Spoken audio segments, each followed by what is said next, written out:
पेड़ पौधों की दुनिया, जहां अलग अलग रंग हमें खूबसूरत नजारे दिखाते हैं। हरे भरे जंगलों से लेकर पतझड़ के लाल और नारंगी पत्तों तक कुदरत के रंगों की कोई सीमा नहीं है। लेकिन क्या आपने कभी सोचा है कि पेड़ पौधों को ये रंग कैसे मिलते हैं? इस वीडियो में हम पौधों के रंगों के पीछे के साइंस को समझेंगे, उनके सेलुलर स्ट्रक्चर के अंदर छिपे रहस्यों को जानेंगे। मेरे साथ बने रहिए और पेड़ पौधों की भाषा को समझते हैं। अगर आप कभी किसी बॉटनिकल गार्डन में जाएं, तो आपको तरह तरह के रंग दिखाई देंगे। गहरा हरा, चमकीला पीला, लाल और शांत नीला। ये सारे रंग कुदरत की खूबसूरती को और भी निखार देते हैं। लेकिन ये रंग सिर्फ सजावट के लिए नहीं होते, ये पेड़ पौधों के जिंदा रहने और बढ़ने के लिए बहुत जरूरी होते हैं। लेकिन इतने सारे रंग कैसे बनते हैं? इसका जवाब है पिगमेंट्स। ये नेचुरल सब्सटेंसेस होते हैं जो पौधों के सेल्स में पाए जाते हैं और प्रकाश की विशिष्ट तरंग दैर्ध्य को अब्सॉर्ब और रिफ्लेक्ट करते हैं। ये पिगमेंट्स प्रकाश संश्लेषण में हानिकारक विकिरण से सुरक्षा और परागणकों को आकर्षित करने में महत्वपूर्ण भूमिका निभाते हैं। पौधों की दुनिया में सबसे ज्यादा पाया जाने वाला पिगमेंट है क्लोरोफिल, जो पत्तियों और तनों को हरा रंग देता है। यह खास अणु सूरज से प्रकाश ऊर्जा लेता है और प्रकाश संश्लेषण की प्रक्रिया द्वारा इसे रासायनिक ऊर्जा में बदल देता है। यह प्रक्रिया पृथ्वी पर जीवन का आधार है।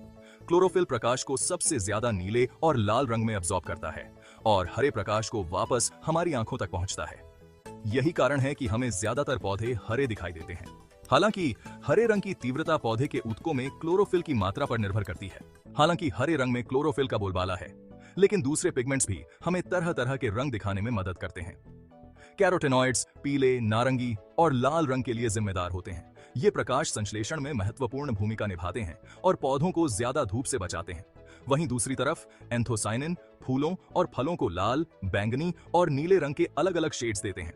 ये पिगमेंट्स परागणकों को आकर्षित करते हैं, जिससे पौधों की प्रजातियां बनी रहती हैं। एंथोसायनिन का उत्पादन अक्सर पर्यावरणीय कारकों से प्रभावित होता है, जैसे कि प्रकाश की तीव्रता और तापमान। पौधों के रंग सिर्फ पिगमेंट्स से ही तय नहीं होते, पर्यावरणीय कारक भी महत्वपूर्ण भूमिका निभाते हैं। धूप की तीव्रता और अवधि क्लोरोफिल उत्पादन को प्रभावित कर सकती है, जिससे हरे रंग में अंतर आ सकता है। इसी तरह तापमान में उतार चढ़ाव एंथोसायनिन संश्लेषण को प्रभावित कर सकता है, जिसके परिणाम स्वरूप फूलों और फलों में अलग अलग रंग दिखाई देते हैं। जैसे जैसे मौसम बदलता है, वैसे वैसे कई पौधों के रंग भी बदलते हैं। पतझड़ के पत्तों का चमकीला लाल और नारंगी रंग क्लोरोफिल के टूटने के कारण होता है, जिससे कैरोटेनॉइड्स दिखाई देने लगते हैं। यह प्राकृतिक दृश्य हमें जीवन और पर्यावरण के बीच संबंध की याद दिलाता है। पेड़ पौधों के चमकीले रंग सिर्फ देखने में ही अच्छे नहीं लगते, ये उन जटिल प्रक्रियाओं को भी दर्शाते हैं जो पृथ्वी पर जीवन को बनाए रखती हैं। प्रकाश संश्लेषण में क्लोरोफिल की महत्वपूर्ण भूमिका से लेकर परागणकों के लिए एंथोसायनिन के आकर्षण तक, प्रत्येक रंग अनुकूलन, जीवन रक्षा और सभी जीवित चीजों के बीच संबंध की कहानी बयां करता है। जब हम प्रकृति के रंगों की खूबसूरती को निहारते हैं, तो हमें अपने ग्रह के पारिस्थितिक तंत्र के नाजुक संतुलन को बनाए रखने के महत्व को याद रखना चाहिए, ताकि आने वाली पीढ़ियां भी प्राकृतिक दुनिया के अजूबों से प्रेरित होती रहें। अगली बार फिर मिलेंगे मेंशन रिलेटेड टॉपिक की रोमांचक दुनिया में।